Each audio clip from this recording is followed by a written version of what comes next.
He writes, I have had a hard time reconciling the Catholic teaching on self-defense and killing in self-defense in certain circumstances. From what I've seen in the Church Fathers, for example, St. Augustine and St. Basil, they seem to be against self-defense and against killing. And also there are scriptures such as not to resist evil, avenge not yourselves, turn the other cheek, love your enemies, etc.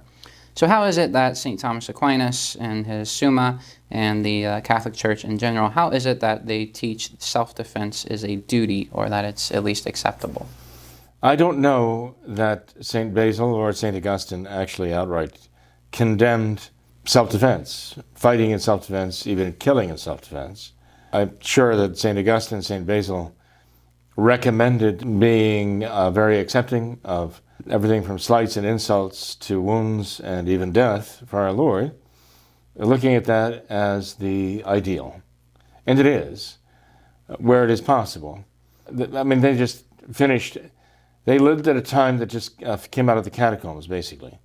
Diocletian, the most vicious of the persecutors, right? Living in that century now when, the 318 bishops met at Nicaea in 325 to assert the divinity of our Lord Jesus Christ against Arianism. They would know that so many of those bishops who met at Nicaea had been in the dungeons of Diocletian, had suffered there, were ready to suffer martyrdom with so many others who actually did die, and yet they did not perish in those dungeons. They survived and went on to become priests and bishops and finally to meet in Nicaea for the first great ecumenical council of the Church. This was the example that St. Augustine and St. Basil would have had. They were the very next generation to come after these men. Surely they would have seen the heroic fortitude, the great grace that was given to these martyrs, the spirit of the martyrs that was even in the Fathers of the Council of Nicaea. And no doubt that they would hold this up as the great ideal, that martyrdom was something to be cherished, not to be resisted. Still, I mean, that being the case, I don't know that St. Augustine, St. Basil, or the other fathers forbade self-defense, just outright.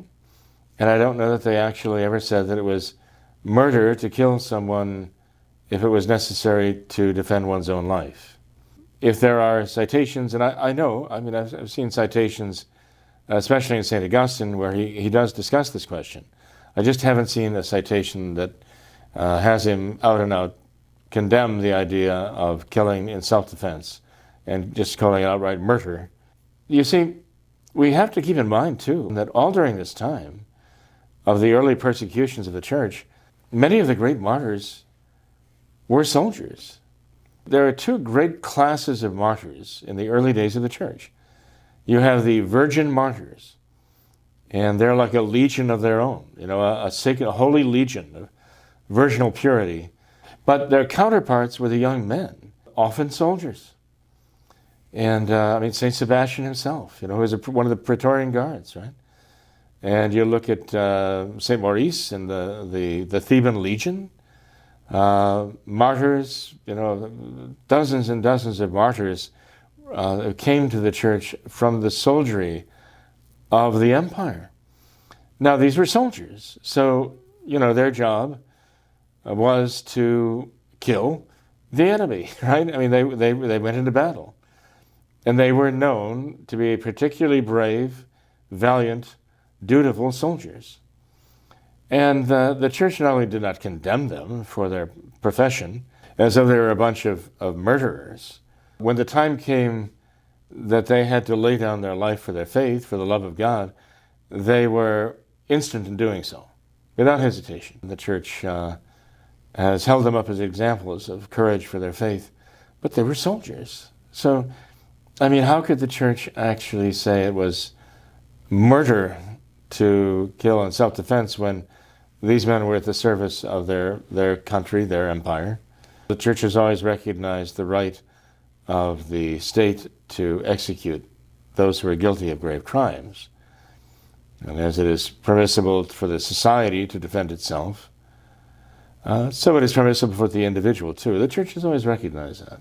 But even St. Thomas, in laying down the morality of the question of self-defense, even unto death, he was not necessarily glorifying self-defense at the expense of martyrdom, as though he was somehow cheapening or lessening martyrdom and saying, rather, we choose self-defense as the right way to go. He was just trying to say it is not sinful to do this. Mm-hmm. It is not sinful to own property.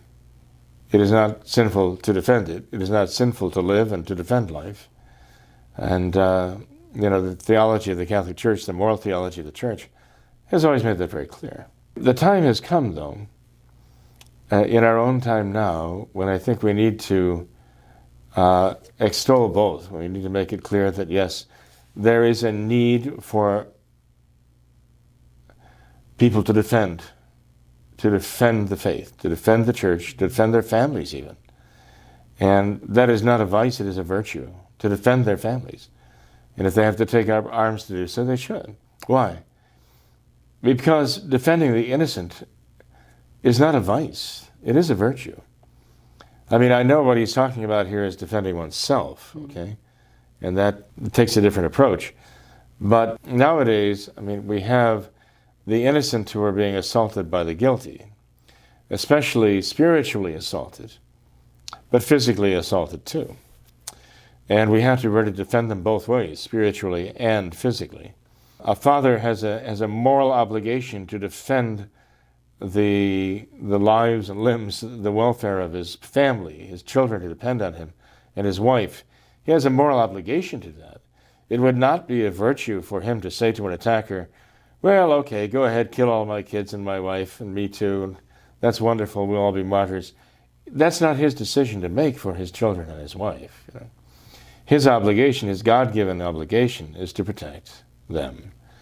And if he has to use enough force that the attacker loses his life in the process, it's not that his intention, the father's intention, was to kill somebody. His intention was to protect his wife and his child. In other words, to live up to his responsibility. It is the attacker who made it necessary that he be killed. One of the principles that Catholic moral theology lays down is that you cannot use any more force than you actually need to accomplish the good end, the good purpose. And that is why you're fighting, for the good purpose, not for the sake of killing people. So as long as you're fighting to defend the innocent, you might well have an obligation to do so, but it is considered a virtue to be willing and able to do that. I think the Church has always made that very clear, and I don't think St. Augustine or St. Basil would contradict that in any way. I think it would be a misreading of St. Augustine and St. Basil to make it as though they were laying down a moral norm forbidding self-defense and the defense of the innocent, even by using violence against the guilty and aggressors attacking them. I mean, for myself, for yourself, if somebody were coming to kill you, you might have the option to say, okay, well, I'm willing to give my life. Especially if they're coming at you to attack you for your faith or your love of God, you would die as a martyr, right? But you're not free to do that in the sense that your wife and children depend on you. And you might say, well, they would be depriving my children of a father to care for them and provide for them, depriving my wife of the same. And I am not free simply to gratuitously give that up. And so even in defending my own life, I'm fulfilling a responsibility to protect them. They need me, right? I don't think St. Augustine and St. Basil would disagree with that, or any of the other fathers for that matter. But I would just again go back to the early church and the legions of martyrs among the young men, so many of them actually being soldiers, and the church never condemned them for their profession.